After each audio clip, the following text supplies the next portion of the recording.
जय जगन्नाथ समस्त को स्वागतम अभिनंदनम। संस्कृत जीडी जहाँ शिक्षा शास्त्री कहुच्छी CSSET कंबाइंड शिक्षा शास्त्री एंट्रांस टेस्ट तार सिलेबस केमिति रही आज बर्तमान देखा। शिक्षा शास्त्री जहाँ को बीडी कह जाए संस्कृत बीडी जनरल बीडी अलग संस्कृत मान गोटे स्वतंत्र बीडी रही। प्रतिवर्ष राष्ट्रीय संस्कृत संस्थान पक्षर प्रतिवर्ष यह बीडी एंट्रांस होता है। तार प्रत्येक परीक्षा देवा पूर्व सिलेबस नितांत जाना आवश्यक। तेणु CSSET अर्थात संस्कृत बीडी ता सिलेबस केमिति रही जदिओ समस्त इतना सिलेबस जानी भी आउटी विश्लेषण हिसाब से आज आलोचना करवा से भिडियोटी प्रस्तुत करा। वर्तमान सिलेबस देखा। संस्कृत बीडी फुल मार्क हूँ 200 संपूर्ण मार्क हूँ 200 भाग द्वयम वर्तते अर्थात ये 200 को दुई भाग करा जायछि। पार्ट ए एवं पार्ट बी। पार्ट ए एवं पार्ट बी। पार्ट ए रे 160 मार्क रही एवं पार्ट बी रे 40 मार्क रही 160 आउ 40 एमती हिसाब से एमती भाव में 200 मार्क रही। वर्तमान देखा पार्ट ए 160 मार्क केमिति भाव में आसूची। ये 160 मार्क रही आउसी मल्टीपल चॉइस ऑप्शन 4टी आसीबो से भितर प्रश्नर सठिक उत्तर जहाँ थी सेटा को ही ठीक उत्तर भावी देवाक पड़ो। 160 मार्क को आम 4टी भाग में भाग करवा। ध्यान रख पार्ट ए एवं पार्ट बी 160 आउ 40। 160 मार्क केमिति आउची वर्तमान तार सिलेबस देखा कौन कौन विषय रही। ताकू 4टी खंड कराई। प्रथम खंड, द्वितीय खंड, तृतीय खंड एवं चतुर्थ खंड। प्रथम खंड रही संस्कृत भाषा दक्षता व्याकरण भित्तिक। द्वितीय खंड रही मानसिक योग्यता और सामान्य ज्ञान। तृतीय खंड रही संस्कृत वाङ्मय। चतुर्थ खंड रही शिक्षण अभिरुचि। प्रथम खंड संस्कृत भाषा दक्षता, द्वितीय खंड मानसिक योग्यता सामान्य ज्ञानम, तृतीय खंड संस्कृत वाङ्मय, चतुर्थ खंड शिक्षण अभिरुचि। प्रत्येक खंड को 40-40 मार्क रही। प्रथम खंड संस्कृत भाषा दक्षता 40, द्वितीय खंड भी 40, तृतीय चतुर्थ एमती समस्त मार्क 40 रही 160 मार्क है। प्रथम खंड संस्कृत भाषा दक्षता से भीतर तार अंतर्गत कौन कौन रही विषय वस्तु वर्तमान जानिबा। प्रथम खंड 40 मार्क व्याकरण भित्तिक ग्रामर बेसिस रही। संधि रही, शब्द रूप, धातु रूप, प्रत्यय भाग कृत प्रत्यय, अपत्यार्थक जहाँ तद्धित प्रत्यय कहुच्छी से तद्धित अंतर्गत मतु प्रत्यय, बतु प्रत्यय, टाप प्रत्यय, उँ प्रत्यय, उस प्रत्यय स्त्रीलिंग। समास समास भितर रही अव्ययभाव समास, तत्पुरुष, द्वंद्व, द्वैगु, कर्मधारय, नन्य तत्पुरुष, बहुव्रीहि। प्रक्रिया भितर रही निज प्रक्रिया एवं सनंत प्रक्रिया। ता सहित से प्रथम खंड ही 40 मार्क। प्रथम खंड भितर रही वाच्य, कर्तृवाच्य, कर्मवाच्य, भाववाच्य। ये वाच्य गुड़िक केमिति सहजरे जानिबा, केमिति केउं उपाय जल्दी शीघ्र आम प्रश्न समाधान करि परिबा ता नेक्स्ट वीडियो रे आम आलोचना करिबा। तार सहज पद्धति वर्तमान सिलेबस कौन कौन रही क्लियर हिसाब से जानिबा। कारक एवं उपपद विभक्ति अंतर्गत कर्म कारक, करण कारक, संप्रदान, अपादान, अधिकरण ये सब रही। एवं अंतिम वर्तनी रही अर्थात अशुद्धि। वर्तनी की अशुद्धि जहाँ शुद्ध शब्द दे न गोटे भूल शब्द दे तार ऑप्शन रे शुद्ध शब्द थी ताकू आम बाछिक लिखा। एमती हिसाब से प्रथम खंड 40 मार्क है। वर्तमान देखा द्वितीय खंड 40 मार्क। द्वितीय खंड रे सामान्य ज्ञान रही। से सामान्य ज्ञान अंतर्गत भारतीय संस्कृति, संगीत, चित्रकला, नाटक, भारतीय संविधान, साहित्य, संयुक्त राष्ट्र संघ, साक्षरता, जनसंख्या, पर्यावरण, विज्ञान, आधुनिक पुरस्कार, क्रीड़ा, साहित्य, विज्ञान, विशिष्ट दिवस, मानवाधिकार, महत्वपूर्ण विश्व सम्मेलन, राष्ट्रीय स्तर रे संस्कृतर संस्था, समसामयिक विषय, इतिहास को तो जीवा ताले तिथि घटना केउं वर्षरे केउं मसीहारे कौन कौन घटना घटिथिला तिथि घटना क्रीड़ा राज्य भाषा ऐतिहासिक स्थान राजधानी जेहेतु यहाँ भारतीय स्तर में परीक्षा होची तेणु प्रत्येक राज्यर राजधानी भी जानवाक पड़ो ता सहित देशर राजधानी भी जानवाक पड़ो केउं गोटे देशर ना देथिबो आ तार राजधानी कौन गोटे ऑप्शन रे थिबो प्रश्न ए हिसाब रे सब जानवाक पड़ो। एटा होची 40 मार्क द्वितीय खंड सामान्य ज्ञान ता सहित मानसिकता दक्षता भी एही भितर ही रही जहाँकि वर्णमाला क्रम निर्धारण मानसिक दक्षता कहले रिजनिंग अंग्रेजी भाषा रे आम रिजनिंग बोली कह जाउची वर्णमाला क्रम निर्धारण संख्या क्रम निर्धारण आरोह अवरोह समय बार दिन घंटा दर्पण आकृति कार्य कारण अंश पूर्ण आधार आधेय संबंध भिन्न शब्द संख्या श्रेणी अनुपातात्मक संख्या संबंध सार्थक क्रम गणितीय तार्किकता मानवीय संबंध सामान्य तर्क कथन ये सिलेबस जहाँ जहाँ रही आम सेपारेट प्रत्येक विषय को नहीं करी आम पुणी आलोचना करवा नेक्स्ट वीडियो रे। वर्तमान सिलेबस द्वितीय खंड जनागला 40 मार्क प्रथम खंड गला द्वितीय खंड गला वर्तमान हूँ तृतीय खंड जो 40 मार्क रही एप्टीट्यूड एजुकेशनल एप्टीट्यूड जहाँकि शिक्षण अभिरुचि ता भितर रही शिक्षा उद्देश्य शिक्षक गुण शिक्षार उद्देश्य कौन कौन रहा उचित आलोचना करवा शिक्षकर गुण केमिति हेबा उचित शिक्षक सिद्धांत अनुशासन शिक्षण अभिरुचि कक्षा प्रबंध शिक्षक भूमिका कक्षा प्रबंध कहले मैनेजमेंट श्रेणी क्लास मैनेजमेंट क्लास को केमिति हिसाब पिला को बसाइबा केमिति ना प्रश्न आसीबो परीक्षा ये अनुसार शिक्षण उद्देश्य प्राचीन शिक्षा गृह कार्य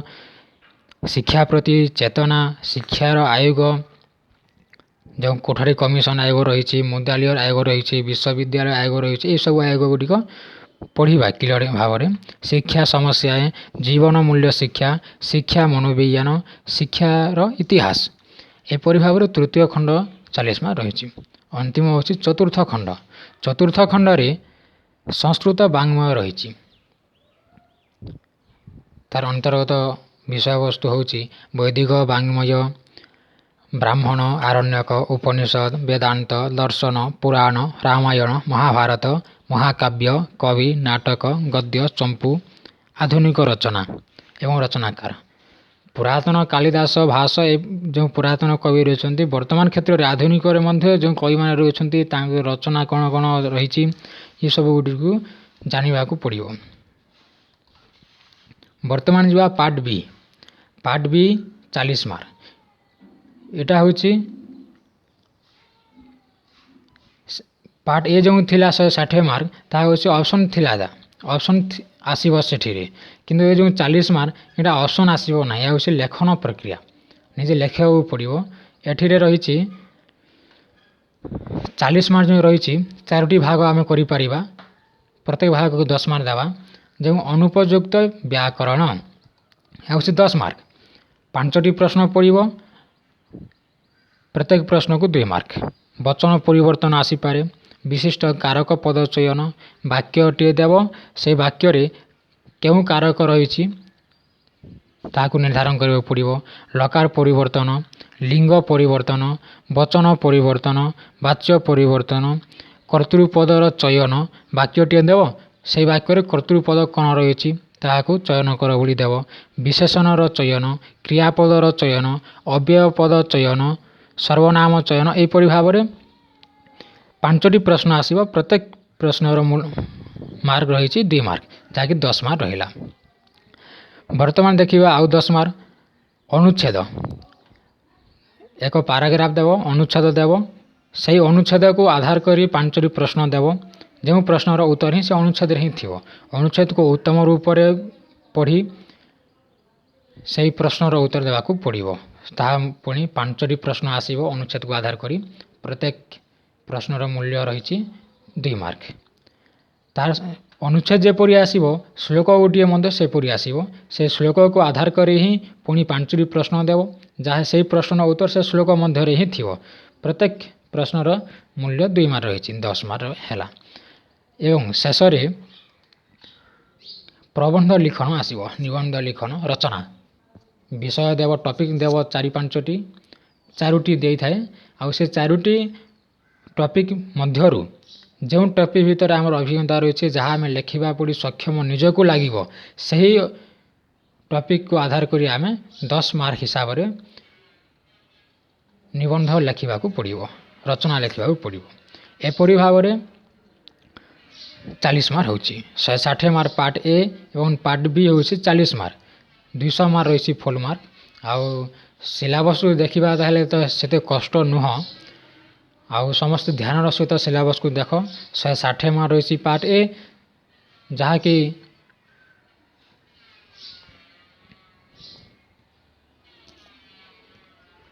पुणी थरे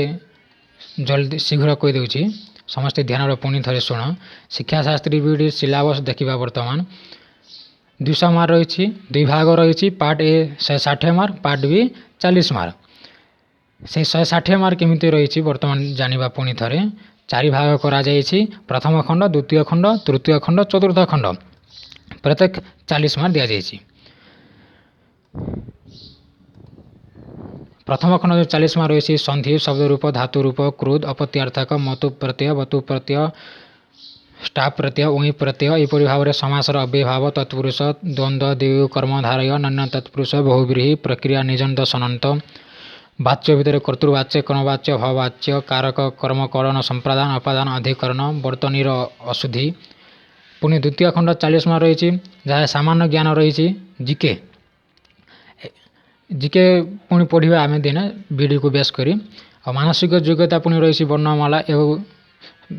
संपूर्ण हिसाब से ध्यान सहित यहाँ पढ़ा पड़ो आउ तृतीय खंड 40 मार्क जहाँकि शिक्षण अभिरुचि एजुकेशनल एप्टीट्यूड रही शिक्षा उद्देश्य शिक्षक गुण एपरी भाव में रही आउ चतुर्थ खंड जहाँ 40 मार्क रही साहित्य को आधार करी संस्कृत साहित्य वाङ्मय वैदिक साहित्य ब्राह्मण आरण्यक उपनिषद वेदांत पुराण रामायण महाभारत महाकाव्य कवि नाटक गद्य चंपू आधुनिक रचना जो कवि मैंने रही से कृति कौन कौन रही से विषय अच्छी आ पार्ट बी पुणी 40 मार्क जो पार्ट ए थिला ताहा होछि 160 मार्क जो ऑप्शन आसीबो मल्टीपल चॉइस किंतु पार्ट बी ऑप्शन आसीबो नाही आ निजे लिखबो पड़िबो जो अनुपयुक्त व्याकरण 10 मार्क रही 5टी आसीबो आ प्रत्येक प्रश्नर मूल्य होछि 2 मार्क वचन परिवर्तन आसीपे विशिष्ट कारक पद चयन लकार परिवर्तन कर्तृपद यपरी भाव में जहाँ रही आम डिस्कसन करते पूर्व पुणी थे तेणु 10 मार्क रही अनुच्छेद 10 मार्क रही से अनुच्छेद को आधार करी 5टी प्रश्न आसो जार उत्तर ही से अनुच्छेद भितर ही थी ताकू ध्यान सहित पढ़ीदे से उत्तर जल्दी मिल जाए आपे आपे ही मिल जाए ता 10 मार्क रही से भाव में श्लोक सेमती ही आसो 10 मार्क श्लोक को आधार कर 5टी प्रश्न देव अंतिम रचना आसो 10 मार्क निबंध लेखन टॉपिक देथिबो आउ ताकू लिखबो पड़िबो एपरि भाव में 200 मार्क रही आशा करुछि जो मैंने भी ये वीडियो देखुथिबे निहाती बुझी पारिथिबे संपूर्ण भाव में जदि भी बुझी पारिले नाही कोठी जदि कोन असुविधा हला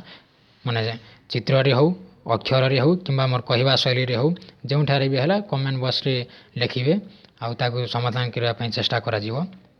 आउ पुणी नेक्स्ट वीडियो रे जे सिलेबस जो सिलेबस रहिला प्रत्येक अंश को नहीं प्रत्येक विषय वस्तु को नहीं स्वतंत्र हिसाब से पुणी वीडियो आसीबो आउ आशा करुछि जे से ए वीडियो गुडी कहीं सहज सुगम जेमिति हेबो आउ समस्ते मु तो जाने जे बीडी पाई ही कोचिंग करूछंती पिला माने कोचिंग करंतु वा न करंतु ए वीडियो देखिला परे मु एते ग्यारंटी सहित कहि पारबी जे 90% उपकार आसी जीवो आउ 10% निजर परिश्रम उपर रहिला परिश्रम यदि करबा ना यार केवल मोबाइल रे ही बा ऑनलाइन माध्यम रे देखिबा बेले भी हेबो नाही परिश्रम भी कर कठिन परिश्रम चालू ता सहित ए पद्धति जहाँ रही सरल पद्धति केमिति आमे परीक्षा रे एग्जाम हॉल रे बसी थिबा समय रे ही आमे केमिति सहज सरल पद्धति रे परीक्षा बा प्रश्न गुडी समाधान करि परिबा तार सरल ट्रिक मु कहिबी नेक्स्ट वीडियो रे आउ एति कहि रहउछि पुणी देखा हेबो नेक्स्ट वीडियो रे जय जगन्नाथ।